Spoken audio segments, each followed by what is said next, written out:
معاملے پہ سر جو پریس وارتا رکھی ہے آپ نے کس وجہ پر پریس وارتا رکھی ہے؟ جی کس وجہ پر رکھی ہے؟ سر آج جو پریس وارتا ہو رہی ہے کس وجہ پر پریس وارتا ہو رہی ہے؟ یہ پریس وارتا جو ہو رہی ہے یہ مطلب یہ بقرعید کی قربانی اور نماز وغیرہ کے سلسلے میں اس پر میں نے گورنمنٹ کے گائیڈ لائنز آنے کے بعد میں یہ بات کہہ رہا ہوں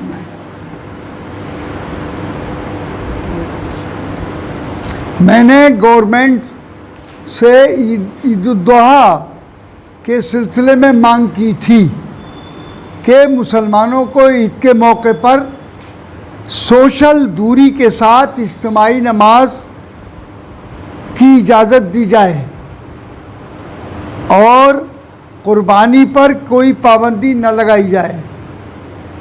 اور جانوروں کی خرید و فروخت کے لیے دیہات کے بازار کھولے جائیں۔ اس سلسلے میں سرکار نے ہماری قربانی کی مانگ کو مان لیا ہے، لیکن اجتماعی نماز مسجدوں اور عیدگاہوں میں پڑھنے سے منع کیا ہے۔ صرف 5 آدمی ہی مسجد یا عیدگاہ میں سوشل دوری کے ساتھ نماز پڑھ سکتے ہیں۔ یو پی سرکار نے اپنی گائیڈ لائن جاری کر دی ہے، جس طرح نماز عید الفطر کی پڑھی گئی تھی اسی طرح سے گھروں پر ادا کی جائے گی۔ چونکہ کورونا وائرس میں اضافہ ہو رہا ہے، اس لیے لوگ اپنے گھروں پر نماز ادا کریں اور قربانی بھی اپنے گھروں پر ہی کریں۔ ممنوع یعنی پرتیبندھت جانوروں کی قربانی سے پوری طرح پرہیز کریں۔ میری یہ بھی پرشاسن سے اپیل ہے کہ وہ بھی اپنی ذمہ داری کو ہمدردی کے ساتھ نبھانے کی کوشش کریں۔ اس موقع پر بجلی، پانی اور صفائی کا معقول انتظام کیا جائے اور پولیس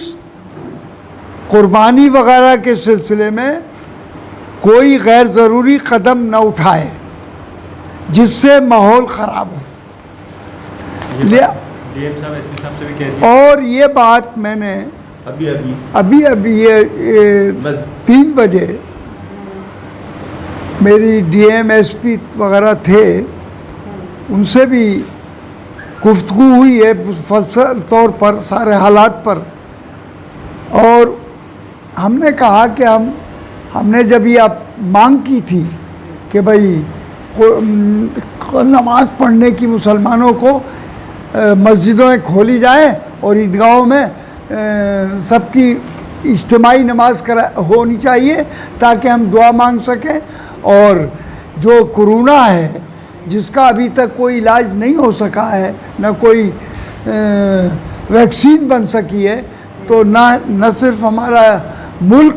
بلکہ ساری دنیا کے ملک اس کو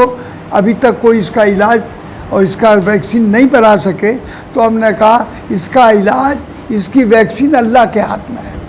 چونکہ ہم سے غلطیاں ہوئی ہیں، خطائیں ہوئی ہیں، اگر ہم ایسے وقت میں جب قربانی کا کا تہوار ہے، نماز پڑھنے کے بعد میں اللہ کے دربار میں ہم دعا مانگیں گے، اپنی خطاؤں کی رو کر اور گڑ گڑا کر کہیں گے، تو ہو سکتا ہے کہ اللہ کو ہماری اس پر رحم آ جائے اور ہمیں وہ معاف کر دے، تو خود ہی بھاگ جائے گا کورونا۔ یہ میں نے لیکن اب گورنمنٹ نے اپنے یعنی پالیسی کے اعتبار سے وہ انہوں نے مناسب نہیں سمجھتے، تو انہوں نے اب جو گائیڈ لائن دے دی ہے، اگر وہ ہمیں اجازت دیتے تو ہم مسجدوں میں بھی نماز ادا کرتے، سب مل کے عیدگاہوں میں پڑھتے، لیکن اب 5 آدمی عیدگاہوں میں نماز یا مسجدوں میں ہو جائے گی، تو ان کا یہی کہنا ہے کہ نماز اب مسلمان جیسے عید الفطر پر کے موقع پر اپنے گھروں پر پڑھی تھی، کرونا کی وجہ سے اس کی، اور اس وقت کرونا پہلے سے بھی زیادہ بڑھ گیا ہے، تو اب بھی لوگ اپنے گھروں پر ادا کریں۔ تو میری یہ بڑے ادب سے سب سے گزارش ہے، ہمیں کوئی ضد نہیں ہے اس بات کی، ہم نہیں چاہتے کہ قوم کے اندر کوئی افراتفری پھیلے یا آپس میں کوئی لوگ مس گائیڈ کرنے کی کوشش کر رہے ہیں۔ اس پر کتنی ڈیبیٹ ہوئی ہیں میرے اس بیان کے اوپر، اور غلط طریقے سے مجھ کو وہ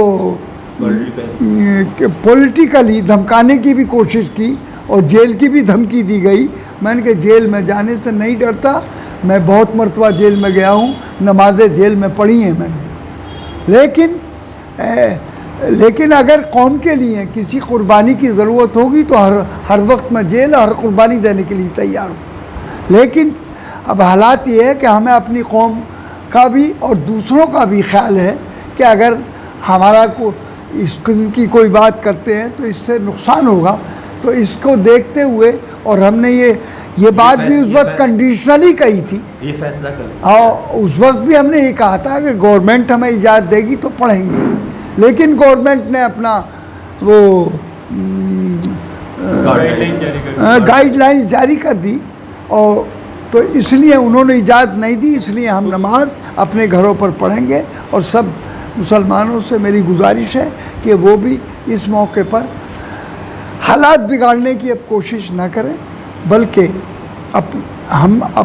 اس قربانی کو خوبصورتی سے گھروں پر نماز پڑھ کر اور قربانی کر قربانی کی اجازت مل گئی ہے، اور قربانی کی مکمل اجازت ہے، اس میں کوئی پابندی نہیں ہے، صرف پرتیبندھت جانور ہیں ان کو چھوڑ کر جو بھی قربانی جس پر کی جا سکتی ہے اس میں ہمیں مکمل اجازت ہے۔ تو اس لیے میں سب کا شکریہ بھی ادا کرتا ہوں، اور مجھے امید ہے کہ ہم خداوند تعالیٰ ہمیں بہرحال یہ تہوار منانے کی ہمیں صحیح طریقے سے توفیق عطا فرمائے، اور اللہ تعالیٰ ہماری مدد کرے۔ بس